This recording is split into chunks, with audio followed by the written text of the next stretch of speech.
अच्छा जी, आज का जो लैब है वो एम्पलीट्यूड मॉड्यूलेशन पे है, ठीक है? अ, आज से हम मॉड्यूलेशन डिस्कस करेंगे। ये मॉड्यूलेशन का पहला टाइप है एम्पलीट्यूड मॉड्यूलेशन, ठीक है? इसके बाद फ्रीक्वेंसी मॉड्यूलेशन आता है, फिर फेज़ मॉड्यूलेशन आता है, ठीक है? और ये सारे जो है ये एनालॉग मॉड्यूलेशन के टाइप्स है, ठीक है? इसके अलावा हमारे पास डिजिटल मॉड्यूलेशन भी है, जिसकी टाइप जो है हमारे पास है एएसके, एफएसके, पीएसके, ठीक है?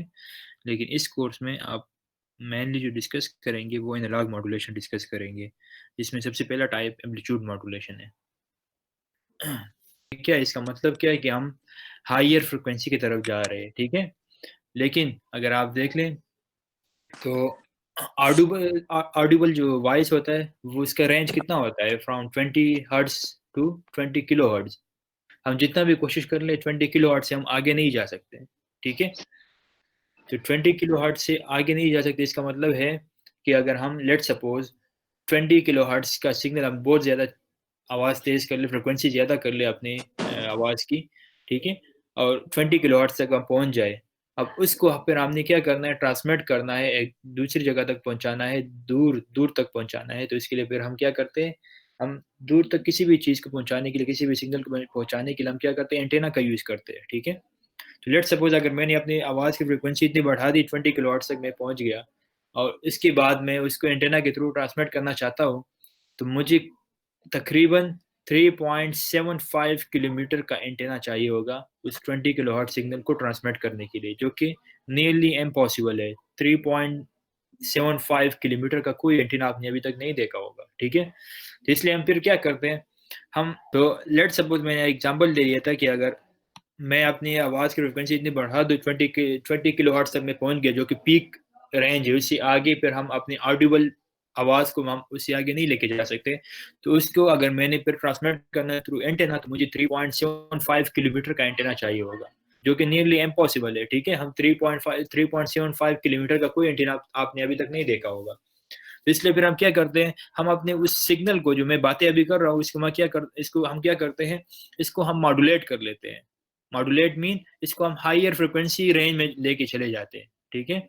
हमारी जो फ्रीक्वेंसी है वो लेट्स सपोज़ मैं अभी जो बात कर रहा हूँ, लेट्स सपोज़ इसकी फ्रीक्वेंसी जो है वो है 2 किलोहर्ट्ज़, ठीक है? और अब ये आवाज़ आप तक आ रही है, ठीक है? तो लेट्स सपोज़ इसके साथ कोई कैरियर सिग्नल मिल जाता है जिसकी फ्रीक्वेंसी हाई होती है, एंड मेगाहर्ट्ज़ में होती है, ठीक है? तो वो मेगाहर्ट्ज़ फ्रीक्वेंसी इसके साथ हम क्या कर लेते हैं, मिला लेते हैं, तो इसकी जो हम मेरी अभी आवाज़ जो 2 किलोहर्ट्ज़ की थी, वो मेगाहर्ट्ज़ में चली जाती है।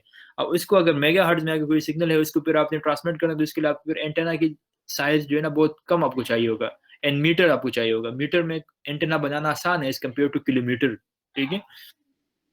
तो ये तो अब जनरल सा ओवरव्यू हो गया कि मॉड्यूलेशन हम क्यों करते हैं। इसलिए करते हैं ताकि हम अपनी आवाज़ को आसानी से एक जगह से दूसरी जगह दूर तक हम भेज सकें अपनी आवाज़ को, ठीक है? अपने सिग्नल को। अब एम्पलीट्यूड मॉड्यूलेशन में क्या होगा, ये इसमें फिर वीडियोज़ है स्लाइड में, तो अब वीडियोज़ फिर मैं वहाँ पर अपलोड कर दूँगा, वो फिर आप खुद ही देख लेना, ठीक है?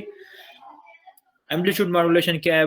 एम्पलीट्यूड मॉड्यूलेशन जिस तरह आपको इस डायग्राम में नज़र आ रहा है, ठीक है? ये आपके पास इनपुट सिग्नल है जो आप जिसको हम कहते हैं मैसेज सिग्नल, ठीक है? जिसकी फ्रीक्वेंसी लो है। फ्रीक्वेंसी आप देख सकते हो, लो फ्रीक्वेंसी सिग्नल होता है ये। और यहाँ पर ये आपके पास एक कैरियर सिग्नल है, जो कि आपके मैसेज सिग्नल को हम इसके ऊपर सुपर इम्पोज़ कर लेते हैं, और वो फिर ये वाला जो हायर फ्रीक्वेंसी सिग्नल होता है वो उसको लेके जाता है दूर तक, ठीक है? इन दोनों सिग्नल को हम प्रोवाइड कर लेते हैं एम्पलीट्यूड मॉड्यूलेटर को। एम्पलीट्यूड मॉड्यूलेटर क्या करता है, वो असल में आपका जो कैरियर सिग्नल है, उसके एम्पलीट्यूड को वेरी करता है with respect to your message signal, ठीक है? जबकि उसका जो कैरियर सिग्नल का जो फ्रीक्वेंसी होगा वो सेम रहेगा, और उसका फ़ेज़ भी सेम रहेगा। फ़ेज़ और फ्रीक्वेंसी कांस्टेंट रहेंगे, जबकि उसका एम्पलीट्यूड जो है ना वो वेरी होगा with respect to the message signal. तो ये एम्पलीट्यूड मॉड्यूलेशन है।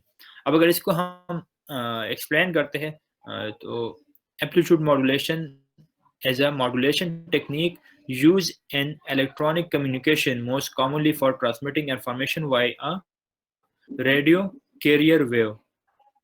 And amplitude modulation, the amplitude मतलब सिग्नल का जो स्ट्रेंथ है, of a carrier wave is varied and proportional to the waveform being transmitted.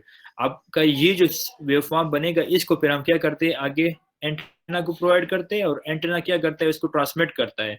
अब एम्पलीट्यूड मॉड्यूलेशन इसको कहते हैं कि आपका जो मॉड्यूलेटेड वेवफॉर्म है, ये मॉड्यूलेटेड वेवफॉर्म है, ये अनमॉड्यूलेटेड वेवफॉर्म है. तो आपका मॉड्यूलेटेड वेवफॉर्म अनमॉड्यूलेटेड वेवफॉर्म से उसका एम्पलीट्यूड कितना वेरी हो रहा है इसको हम कहते हैं एम्पलीट्यूड मॉड्यूलेशन. ठीक है. और वो वेवफॉर्म जो वेरी होता है वो विद रिस्पेक्ट टू क्या होता है, with respect to message signal vary होता है. जहां पर मैसेज सिग्नल के एम्पलीट्यूड कम होगा वहां पर आपका जो मॉड्यूलेटेड सिग्नल है उसका एम्पलीट्यूड भी कम होगा. जहां पर मैसेज सिग्नल का एम्पलीट्यूड ज्यादा होगा तो वहां पे आपके मैसेज सिग्नल का जो आपका जो मॉड्यूलेटेड सिग्नल है उसका एम्पलीट्यूड भी ज्यादा होगा. ठीक है. लेट सपोज आपके पास जो मैसेज सिग्नल है वो बराबर है a into sin 2 pi f m t. ठीक है. अब ये a क्या है, a आपके पास एम्पलीट्यूड ऑफ मैसेज सिग्नल है. लेट सपोज आपके पास सब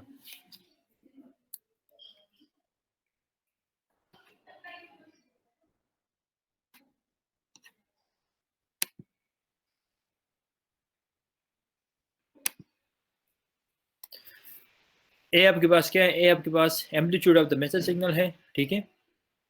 और fm आपके पास frequency of the message signal है. ठीक है. लेट सपोज आपके पास कैरियर सिग्नल जो है ना वो बराबर है a sin 2 pi F C t. दोनों इक्वेशन में फर्क क्या है, दोनों इक्वेशन में सिर्फ फर्क ये है कि फ्रीक्वेंसी दोनों की डिफरेंट होगी. यहाँ पर एफ एम है, यहाँ पर एफ सी है. एफ एम हमेशा क्या होगा, एफ एम हमेशा लेस देन होगा एफ सी के. ठीक है. क्योंकि आपको पता चल गया अभी कि मैसेज सिग्नल जो होता है वो क्या होता है, लो फ्रिक्वेंसी सिग्नल होता है जिसका मैक्सिमम रेंज हम 20 किलो हर्ट्ज से लेके जा सकते हैं. जबकि कैरियर सिग्नल जो होगा उसकी फ्रिक्वेंसी हमेशा मेगा हर्ट्ज में होगी. ठीक है, ज्यादा होगी. अब अच्छा, अब इन दोनों सिग्नल को अगर हम मॉड्यूलेट करते हैं यूजिंग एम्पलीट्यूड मॉड्यूलेशन तो इसका जो इक्वेशन बनता है जो वो बनता है क्या, a plus M I N two S M और whole multiply with sine 2 pi F C T. अब ये जो एस एम आपको पता है यहाँ पर क्या है, ये मैसेज सिग्नल है. ठीक है. और sign 2 pi F C T क्या है, ये आपके पास कैरियर सिग्नल है. हमने असल में क्या किया है, कैरियर सिग्नल को हमने सिंपली मल्टीप्लाई कर दिया है मैसेज सिग्नल के साथ. और मैसेज सिग्नल को हमने इसके साथ एक एक्स्ट्रा एक चीज भी आ गई, इस एम आई आपको नजर आ रहा होगा. तो ये एम आई क्या है, एम आई है आपके पास मॉड्यूलेशन इंडेक्स. अब आपका जो एम्पलीट्यूड मॉड्यूलेशन है वो सारा डिपेंड करता है इसी एम आई पे. ठीक है. एम आई की वैल्यू भी डिपेंड करता है. मॉड्यूलेशन इंडेक्स आपको क्या बताता है, मॉड्यूलेशन इंडेक्स आपको बताता है कि आपका जो मॉड्यूलेटेड सिग्नल बनेगा, मतलब दोनों मैसेज और कैरियर को हम एक दूसरे के साथ मॉड्यूलेट करते हैं, उसके आउटपुट में जो आपके पास सिग्नल बनेगा उसका एम्पलीट्यूड कितना वेरी होगा फ्रॉम द अनमॉड्यूलेटेड सिग्नल. ठीक है. लेट सपोज आपका कैरियर सिग्नल जो है ना इसका अनमॉड्यूलेटेड फॉर्म में उसका मैक्सिमम एम्पलीट्यूड जो है वो क्या क्या था, लेट सपोज 5 था. ठीक है. लेकिन जब इसकी मॉड्यूलेशन हमने कर ली उसके बाद जो मॉड्यूलेटेड वेवफॉर्म आ गया उसका मैक्सिमम एम्पलीट्यूड जो था वो 10 आ गया. ठीक है. अब मॉड्यूलेटेड वेवफॉर्म का एम्पलीट्यूड 10 है, अनमॉड्यूलेटेड का एम्पलीट्यूड 5 है, तो दोनों में फर्क कितना आ गया, 5 का फर्क आ गया ना, मतलब उसका एम्पलीट्यूड डबल हो गया. ठीक है. अब ये डबल होना या उससे डबल से कम होना ये किस पे डिपेंड करता है, ये एम आई पे डिपेंड करता है. ठीक है. अब एम आई को आगे देखते हैं. एम आई क्या चीज है, मॉड्यूलेशन इंडेक्स असल में ये डिफाइन करता है the measure of extent of amplitude variation about an unmodulated carrier. जैसे ना मैंने आपको बता दिया, मॉड्यूलेशन इंडेक्स आपको बताता है कि आपका जो मॉड्यूलेटेड वेवफॉर्म है वो अनमॉड्यूलेटेड वेवफॉर्म से उसका एम्पलीट्यूड कितना इंक्रीज होगा या उससे कितना डिक्रीज होगा. ठीक है. The modulation index of amplitude modulation indicates the amount by which the modulation modulated carrier varies around at static unmodulated level. अच्छा, इसका जो अगर हम इक्वेशन को देखते हैं, जिसका इक्वेशन हमारे पास बनता है, मैं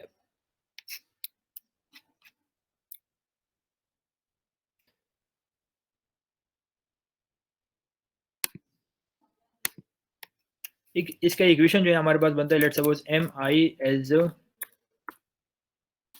equal to M divided by A, ठीक है। अब यहाँ पर जो एम है, एम हमारे पास है, m is equal to amplitude of modulated wave, मतलब मॉड्यूलेशन के बाद जो आपके पास सिग्नल बनता है इसको हम कहते हैं मॉड्यूलेटेड वेव, ठीक है। तो उस मॉड्यूलेटेड वेव का जो एम्पलीट्यूड है उसको हमने एम से डिनोट कर दिया, ठीक है।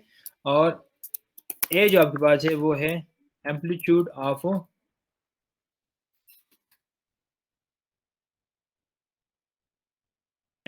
ऑफ कैरियर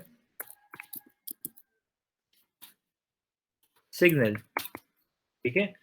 तो मॉड्यूलेशन इंडेक्स जो आपके पास होता है वो असल में बराबर होता है एम्पलीट्यूड ऑफ मॉड्यूलेटेड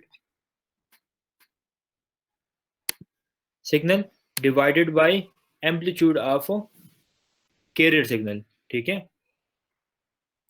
अब इसकी इसके बिहाफ पे, मॉड्यूलेशन इंडेक्स के बिहाफ पे हम एम्पलीट्यूड मॉड्यूलेशन को हम क्या कर सकते हैं, 3 कैटेगरी में डिवाइड कर सकते हैं, ठीक है। अब ये स्लाइड में नहीं है लेकिन मैं आपको वैसे बता रहा हूँ। एक हमारे पास आता है ओवर मॉड्यूलेटेड वेव फॉर्म, ठीक है, एक क्रिटिकल मॉड्यूलेटेड और एक अंडर मॉड्यूलेटेड, ठीक है।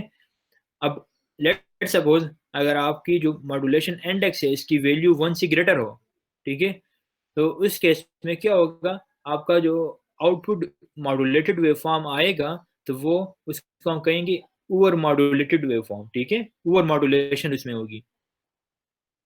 अगर आपकी एम आई की वैल्यू, मॉड्यूलेशन इंडेक्स की वैल्यू वो 1 के बराबर हो तो उसको फिर हम कहते हैं क्रिटिकल मॉड्यूलेशन, ठीक है। और अगर आपकी जो क्या कहते हैं मॉड्यूलेशन इंडेक्स की वैल्यू वो बराबर हो लेस देन 1 की, तो इस केस में फिर हम इसको कहते हैं अंडर मॉड्यूलेशन, ठीक है। लेकिन नॉर्मली जो हम एम्पलीट्यूड मॉड्यूलेशन करते हैं उसमें हम मॉड्यूलेशन इंडेक्स की वैल्यू हम हमेशा फ्रॉम 0 to 1 इसके दरमियान में हम लेते हैं, ठीक है। अब इसको देखते हैं कि अगर हम इसकी वैल्यू को हम वेरी करेंगे तो आपके पास मतलब वेव फॉर्म किस तरह बनेगा। मैं आपको एक एग्जांपल दिखा देता हूँ। अच्छा, अगर आप मॉड्यूलेशन इंडेक्स की वैल्यू अगर आप 1 रखते हैं, ठीक है, तो इस केस में आपके पास ये क्रिटिकल मॉड्यूलेटेड वेव फॉर्म बनेगा। ये आपके पास क्या होगा, क्रिटिकल मॉड्यूल, इसको हम कहते हैं क्रिटिकल मॉड्यूलेटेड वेव फॉर्म। इसमें अगर आप देख लें आपका जो मैक्सिमम एम्पलीट्यूड है वो आपके कैरियर की अनमॉड्यूलेटेड, ये आपके पास अनमॉड्यूलेटेड लेवल है, ठीक है, मतलब अगर कैरियर का आपने मॉड्यूलेशन नहीं की हुई उसका मैक्सिमम एम्पलीट्यूड इतना होगा, ठीक है। और ये मॉड्यूलेशन के बाद इसका मैक्सिमम एम्पलीट्यूड है। तो अगर आप क्रिटिकल केस में देखते हैं तो क्रिटिकल केस में क्या होता है, आपका जो मॉड्यूलेटेड वेव फॉर्म होता है उसका मैक्सिमम एम्पलीट्यूड आपकी वेव फॉर्म के डबल के बराबर होता है। लेट्स सपोज आपके कैरियर की एम्पलीट्यूड 5 था, तो आपके पास जो मॉड्यूलेशन के बाद जो सिग्नल बनेगा उसका एम्पलीट्यूड 10 हो जाएगा, ठीक है। और इसका मिनिमम एम्पलीट्यूड होगा वो 0 होगा। तो इस केस को हम कहते हैं क्रिटिकल मॉड्यूलेशन, ठीक है। और इस केस में आपके पास एम आई की वैल्यू टू 1 होगी। अच्छा जी, मैटलैब मैंने ओपन कर लिया। अब क्या करना है, सबसे पहले आपने आप टाइम को डिफाइन कर ले, ठीक है, मतलब कि आपका सिग्नल जो होगा वो कहाँ से स्टार्ट होगा और कहाँ तक जाएगा। लेट सपोज वो 0 से स्टार्ट होगा तो इसका इंक्रीमेंट 0.001 में रख लेता हूँ और इसका टाइम जो है ना वो 0 से लेकर 1 तक होगा।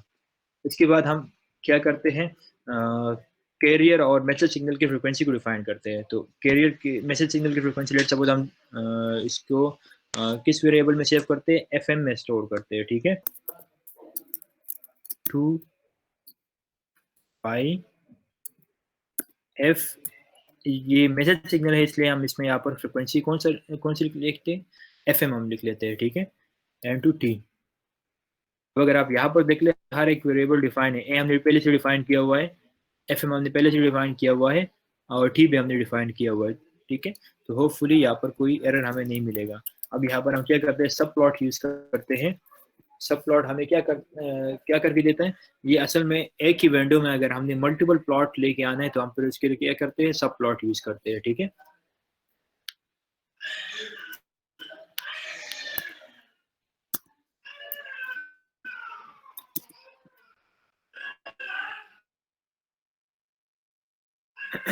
अच्छा, इसके बाद फिर हमने क्या करना है, इसको कैरियर सिग्नल को हमने प्लॉट करना है, उसको बनाना है। अच्छा, ये सब प्लॉट आप क्या करते हैं, सब प्लॉट 3, 1, 1, मतलब कि टोटल आपके पास 3 प्लॉट होंगे। उसमें पहले रो पहले कॉलम में जो प्लॉट आएगा वो मैसेज सिग्नल का आएगा, ठीक है। इसके बाद हम इसको प्लॉट करते हैं, प्लॉट 3, SM। कैरियर सिग्नल को डिफाइन कर लेते हैं, वो बराबर होगा A into sine 2y FC into T. FC carrier signal की फ्रिक्वेंसी है, ठीक है। सब प्लॉट 3, 1, 2। अब प्लॉट यूज कर ले और इसको T, SC कर दो।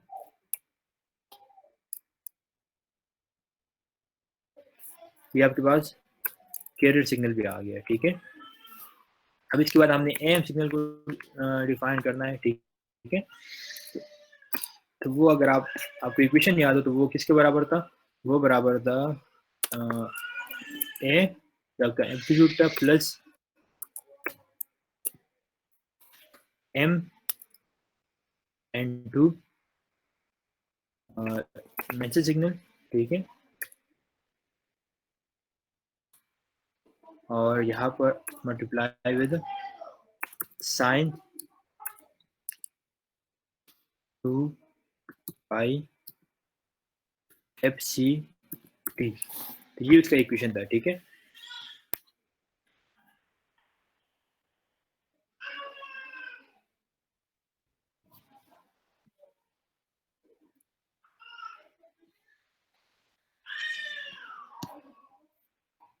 अब इसके बाद हमने क्या करना है, इसको भी हमने प्लॉट करना है। तो सब प्लॉट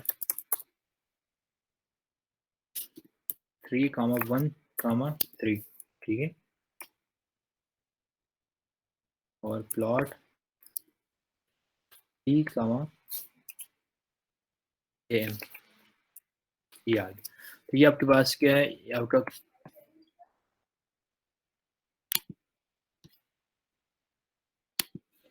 कोडिंग हो गई। इसको हमने क्या करना है, इसको हमने रन करना, तो रन करने से पहले हमने इसको सेव भी करना होगा, ठीक है।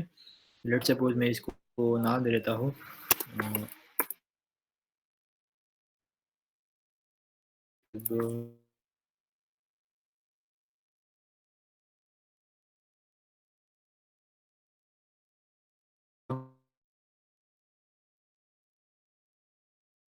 तो वही इनपुट कमांड वाले जो वेरिएबल है इसको डिफाइन करने के लिए।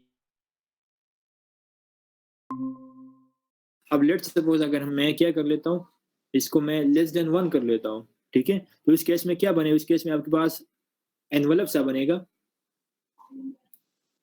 अब मैं आपको दिखा लेता हूँ, यहाँ पर इसको मैं दोबारा से रन कर लेता हूँ।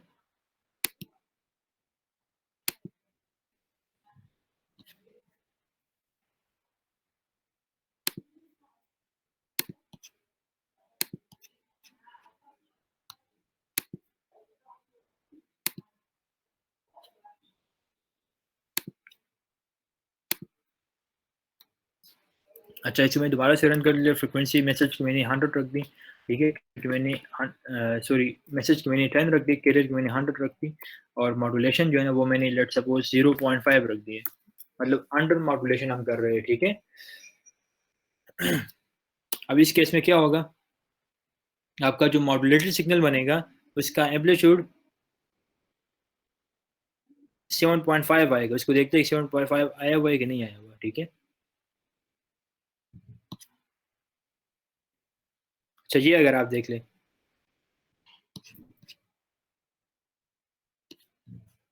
ये आपके पास मैसेज सिग्नल है, ठीक है? ये आपके पास कैरियर सिग्नल है और ये उसका दोनों को मॉड्यूलेट करने के बाद ये आपके पास एम्पलीट्यूड मॉड्यूलेटेड सिग्नल है, ठीक है? अगर आप यहाँ पर देख लें, अब ये 10 तक नहीं जा रहा, ठीक है? 10 से कम है और 5 से ग्रेटर है। कितना ग्रेटर है, इसको अगर मैं ज़ूम कर लेता हूँ तो ये तकरीबन 7.5 ही होगा। देख लें 7.5 तक ही जा रहा है।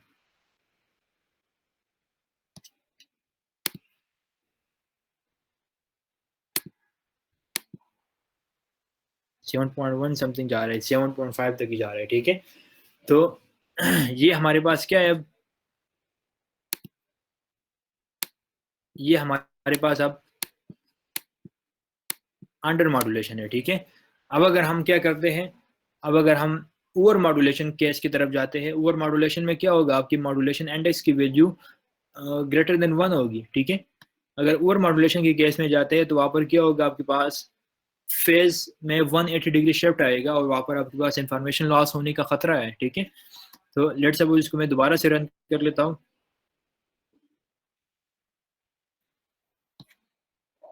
और इस दफ़ा हम क्या कर लेते हैं, हम जो मॉड्यूलेशन इंडेक्स की वैल्यू है वो हम ग्रेटर ले लेते हैं, फ्रॉम 1 से हम ग्रेटर ले लेते हैं, ठीक है? तो लेट सपोज आपके पास फ्रिक्वेंसी जो है ना वो मैसेज की 10 है, वही सेम ले लेते हैं, कैरियर की 100, और ये जो मॉड्यूलेशन इंडेक्स है उसको हम अभी ले लेते हैं 5 ले लेते हैं, ठीक है? लेट सपोज 2 ले लेते हैं। तो मैं रन कर लेता हूँ।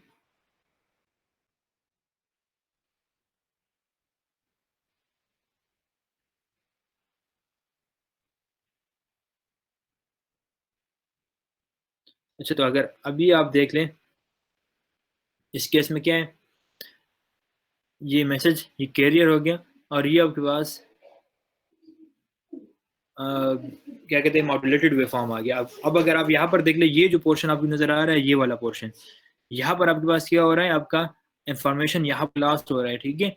क्या मतलब क्या है, यहाँ पर जो इसका एनवलप नीचे से बन रहा है तब वो जीरो से ऊपर जा रहा है और पॉजिटिव साइड पे जा रहा है, और पॉजिटिव का जो एनवलप था वो जीरो से नीचे आ रहा है, नेगेटिव साइड पे आ रहा है, ठीक है? तो इस जगह पर एक दूसरे को पॉजिटिव और नेगेटिव एक दूसरे को कैंसिल आउट कर लेता है, ठीक है? तो यहाँ पर आपके पास इंफॉर्मेशन लॉस हो रहा है, यहाँ पर आपके पास फेज में जो है 180 डिग्री शिफ्ट आता है, ठीक है? तो इस केस को हम मोस्टली क्या करते हैं, यूज नहीं करते। हम स्लाइड की तरफ जाते हैं।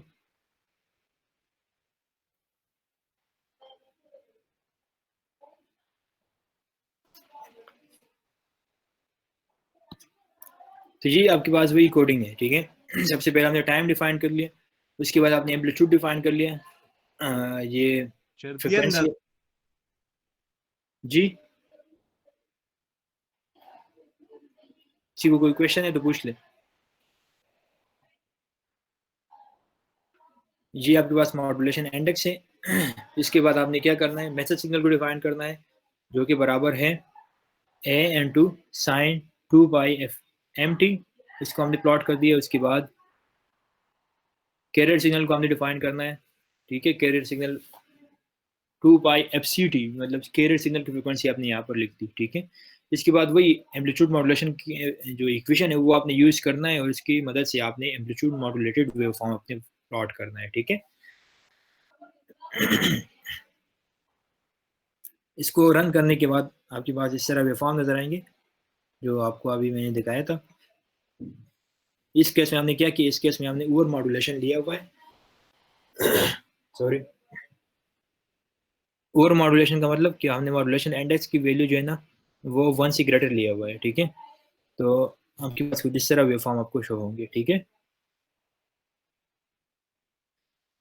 अच्छा, ये तो आपके पास वो इसकी कोडिंग और इसकी इम्प्लीमेंटेशन वगैरह हो गई, ठीक है? अब मॉड्यूलेशन के कोई फ़ायदे बता सकता है कोई? आपने थ्योरी में पढ़ा होगा मॉड्यूलेशन क्या है और इसकी कुछ फ़ायदे बता सकता है कोई? मैंने 1-2 तो मैंने स्टार्टिंग में बता दी।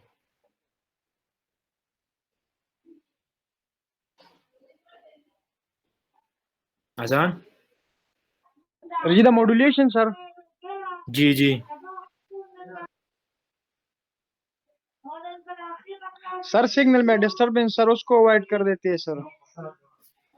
किस तरह? सर अगर एक सिग्नल ट्रांसमिट करनी है सर, जैसा इस यहाँ से सर, अगर हम बाहर कोई किसी भी मुल्क सर बात करना चाहते हैं सर, तो उसमें डिस्टरबेंस भी आ जाता है सर, उसको भी अवॉइड कर देती है सर। हाँ, लेट्स सपोज अगर आप यहाँ पर हम जो अभी सेशन जा रहा है इसमें तकरीबन 18 लोग बैठे हुए हैं ना, तो अगर 18 के 18 लोग जो है ना वो एक साथ यहाँ पर बातें करना स्टार्ट कर दे तो किसी को कोई समझ आएगी? नहीं आएगी ना। ठीक है, क्योंकि सब जो बातें करेंगे वो एक ही फ्रिक्वेंसी रेंज में बातें करेंगे। कौन सी फ्रिक्वेंसी रेंज में? From 20 hertz to 20 kilo hertz. ठीक है, लेकिन अगर हम क्या कर रहे हैं, हर एक बंदे की आवाज को हम मॉड्यूलेट कर ले, ठीक है, इसकी मॉड्यूलेशन कर ले in specific frequency range, in specific frequency band. ठीक है, लेट सपोज एक बंदी की आवाज को हम मॉड्यूलेट कर देते हैं इन 2 मेगाहर्ट्ज। ठीक है, दूसरे को हम 10 मेगाहर्ट्ज में मॉड्यूलेट कर देते, तीसरे को हम 20 मेगाहर्ट्ज में हम मॉड्यूलेट कर लेते। तो अब क्या होगा, हर एक आवाज डिफरेंट होगी। ठीक है, और उसमें फिर अब क्या होगा, उसमें हम डिफरेंशिएट कर सकते हैं कि ये बंदा किसका, अब ये आवाज किसका है। अगर आप रेडियो की एग्जांपल ले लें, रेडियो की एग्जांपल अगर आप, अब आपने वहां पर देखा होगा FM 101। ठीक है, ठीक है, ये इसकी फ्रिक्वेंसी है, जिस फ्रिक्वेंसी से उसके जो सिग्नल है वो ट्रेवल कर रहे हैं। ठीक है, अब FM 94। ठीक है, इस तरह डिफरेंट सिग्नल पे हर एक जो चैनल है वो एडजस्ट करता है। ठीक है, इसी तरह मॉड्यूलेशन का एक फ़ायदा ये है कि हम एंटेना साइज को रिड्यूस कर सकते हैं। अगर आपके पास जो सिग्नल आप ट्रांसमिट करना चाहते हो उसकी फ्रिक्वेंसी लो होगी तो इसके लिए फिर आपको बड़े साइज का एंटेना चाहिए होगा। अगर as compared to that signal जिसकी फ्रिक्वेंसी ज़्यादा होगी तो इसके लिए फिर आपको कम साइज का एंटेना चाहिए होगा। ठीक है, एक तो फ़ायदा ये होगा। दूसरा फ़ायदा क्या होगा? दूसरा फ़ायदा ये होगा कि आप डिफरेंट बैंड में आप इसको अपने सिग्नल को ट्रांसमिट कर सकते हैं जिसकी मदद से आपकी इंटरफेरेंस कम होगा। ठीक है, तीसरा आप नॉइज़ को कम कर सकते हैं। जब आप सिग्नल को ट्रांसमिट करते हैं तो एनवायरमेंटल जो नॉइज़ है वो इसमें इंड्यूस हो सकते हैं और आपके सिग्नल को ख़राब कर सकता है। ठीक है, तो इसकी मदद से हम क्या करते हैं, अब नॉइज़ को भी रिड्यूस कर सकते हैं। इसके अलावा जनरली मॉड्यूलेशन का जो एग्जांपल दिया जाता है वो कुछ इस तरह दिया जाता है कि आपके पास लेट्स सपोज जो आपका मैसेज सिग्नल है वो अ, आप एग्जांपल ले लें कि आपके पास एक पेपर है। ठीक है, एक पीस ऑफ पेपर है और जो कैरियर सिग्नल है वो एक आपके पास एक पत्थर है। ठीक है, तो अगर आपको कोई कह दे कि ये जो पेज है, ठीक है, पेपर जो है, इसको आप 1 किलोमीटर या लेट सपोज 1 किलोमीटर बहुत ज़्यादा हो गया, लेट सपोज आपको कोई कहते हैं कि ये पेज है, ये ले लो और उसको 10 मीटर दूर तक आपने फेंकना है। ठीक है, पहुंचाना है आपने, तो आप इसको किस तरह पहुंचा सकते हो? आप नॉर्मली हम क्या करते हैं, इसमें हैवी वेट रख लेते हैं पेज में और उसको फिर फेंक लेते हैं तो दूर तक चला जाएगा। तो आप ये जो पेपर है उसको आप कंसिडर कर ले कि आपके पास ये है मैसेज सिग्नल और ये जो पत्थर आपने इसके अंदर रख लिया तो ये आपके पास लेट सपोज वो हाई फ्रिक्वेंसी वाला कैरियर सिग्नल है। ठीक है, जो कि मदद करता है आपको वो लो फ्रिक्वेंसी सिग्नल को दूर तक पहुंचाने में। ठीक है, तो ये आपके पास जनरल इंफॉर्मेशन थी अबाउट मॉड्यूलेशन और इसको फिर फर्दर हम आगे एक्सप्लेन भी करेंगे फ्रिक्वेंसी मॉड्यूलेशन में, फेज मॉड्यूलेशन में। ठीक है, अच्छा, अजान का क्वेश्चन है कि एफएम और एएम सिग्नल में क्या फ़र्क है? अच्छा अजान, इसके नाम से ज़ाहिर है ना, एफएम मतलब फ्रीक्वेंसी मॉड्यूलेशन और एएम मतलब amplitude modulation sir. Amplitude modulation. हाँ, तो एफएम मॉड्यूलेशन का मतलब ये है कि आपका जो मॉड्यूलेटेड वेवफॉर्म बनेगा उसकी फ्रीक्वेंसी वेरी करेंगे हम, मतलब किसी जगह पर उसकी फ्रीक्वेंसी हाई होगी, किसी जगह पर उसकी फ्रीक्वेंसी कम होगी। ठीक है, लेकिन इसका एम्पलीट्यूड और इसका सर उसका फेज जो है ना वो माइक खराब कांस्टेंट। है सर, वो लिफ्ट कर गए सर फिर। अच्छा, और जो एम्पलीट्यूड मॉड्यूलेशन होगा उसमें क्या होता है, उसमें हम एम्पलीट्यूड को वेरी करते हैं। ठीक है, तो ये डिफरेंस है दोनों में। अब ज़्यादातर हम जो यूज़ करते हैं वो हम एम्पलीट्यूड मॉड्यूलेशन की जगह हम एफएम मॉड्यूलेशन को यूज़ करते हैं। ठीक है, फ्रिक्वेंसी मॉड्यूलेशन को, उसमें फ़ायदा ये है कि वो ज़्यादा रोबस्ट है। ठीक है, उसमें नॉइज़ जो है ना वो ज़्यादा इफेक्ट नहीं कर सकता, इसलिए फिर हम ज़्यादातर प्रेफर करते हैं कि हम फ्रिक्वेंसी मॉड्यूलेशन को यूज़ कर लें। ठीक है, तो ये पूरा एक खुलासा था। इसके बाद फिर आपका टास्क आता है, लेकिन आप क्या कर दें, आपने ये जो कोड लिखा यहाँ पर लिखा हुआ है, इसी कोड को आपने क्या करना है, इसी कोड को आपने ट्राई करना है घर में अभी, ठीक है। इसको जब ट्राई कर लोगे, टास्क बिल्कुल इसके मुताबिक, इसकी मतलब साथ ही आप इसको कर सकते हैं, ठीक है। टास्क में क्या है, आपने इसको डीमॉड्यूलेट करना है, आपने सिग्नल, ये आपने मॉड्यूलेशन करनी है, इसके बाद आपने डीमॉड्यूलेशन करना है। डीमॉड्यूलेशन किस तरह हो सकता है, ये जो आपके पास इक्वेशन है, इसको अगर आप इसका एग्जैक्ट आप उल्टा कर दें, लेट सपोज यहाँ पर एडिशन हो रही है तो आप इसको सब्ट्रैक्शन कर दें, यहाँ पर मल्टीप्लिकेशन हो रहा है तो वहाँ पर आप इसको डिवीजन कर दें, तो आपके पास क्या आ जाएगा, इसका डीमॉड्यूलेटेड वेव फॉर्म भी आ जाएगा, ठीक है। इसके बाद आपने क्या करना है, मॉड्यूलेशन इंडेक्स की इफेक्ट को आपने देखना है, तो वो ऑलरेडी मैंने आपको यहाँ पर मैटलैब पे दिखा दिया कि किस तरह इसका मॉड्यूलेशन इंडेक्स की वैल्यू कम ज्यादा करने से क्या इफेक्ट पड़ता है सिग्नल पे, तो वो मैंने दिखा दिया ऑलरेडी, तो वो भी आप कर सकते हैं। अब तीसरा क्वेश्चन है कि आप किस तरह, how would you choose your modulation index को आप किस तरह चूज करते हैं, तो वो फिर आप अब फॉर्म को देखोगे और अपने रिक्वायरमेंट के मुताबिक आप इसको चूज कर सकते हैं, आपने या अपने अल्फाज में इसको एक्सप्लेन करना है किस तरह आप इसको चूज कर सकते हैं, ठीक है। इसके बाद डबल साइड बैंड और सिंगल साइड बैंड आपने थ्योरी में पढ़ा होगा। डबल साइड बैंड में क्या होता है, आपके पास दो एनवलप बनते हैं, जिस तरह नॉर्मली ये इक्वेशन है, ये जो सिग्नल है, यहाँ पर अपर एनवलप भी और लोअर जो लोअर साइड है वो भी एग्जिस्ट कर रहा है, ठीक है। सिंगल साइड में क्या होगा, ये लोअर साइड जो है वो एग्जिस्ट नहीं करेगा, एक ही साइड पर आपका सिग्नल एग्जिस्ट करेगा, ठीक है। तो आपने सिंगल साइड एम्पलीट्यूड मॉड्यूलेशन का सिग्नल भी आपने प्लॉट करना है, आसान है बिल्कुल, एक ही कमांड आपने यूज करना है।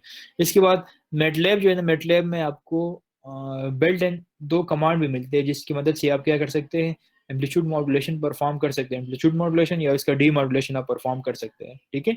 तो वो कमांड कौन कौन से है, वो एक है ए एम मोड, ठीक है, जिसकी मदद से आप क्या करते हैं, ए एम मॉड्यूलेशन परफॉर्म करते हैं, ठीक है। और दूसरा है A M D mode, AMD mode की मदद से आप क्या करते हैं, एम्पलीट्यूड डीमॉड्यूलेशन आप परफॉर्म कर सकते हैं, ठीक है। तो ये आपके पास ये आपके टास्क है और इसको फिर आप ट्राई कर सकते हैं। बिल्कुल सिंपल है, आप आपको जो क्या कहते हैं, स्लाइड में जो कोड गिवन है उसको आपने सिर्फ क्या करना है, उसको आपने सिर्फ चेंजेस करने थोड़े से, तो आपके टास्क हो जाएंगे, ठीक है। और किसी को और कोई क्वेश्चन हो आज के लेक्चर में तो आप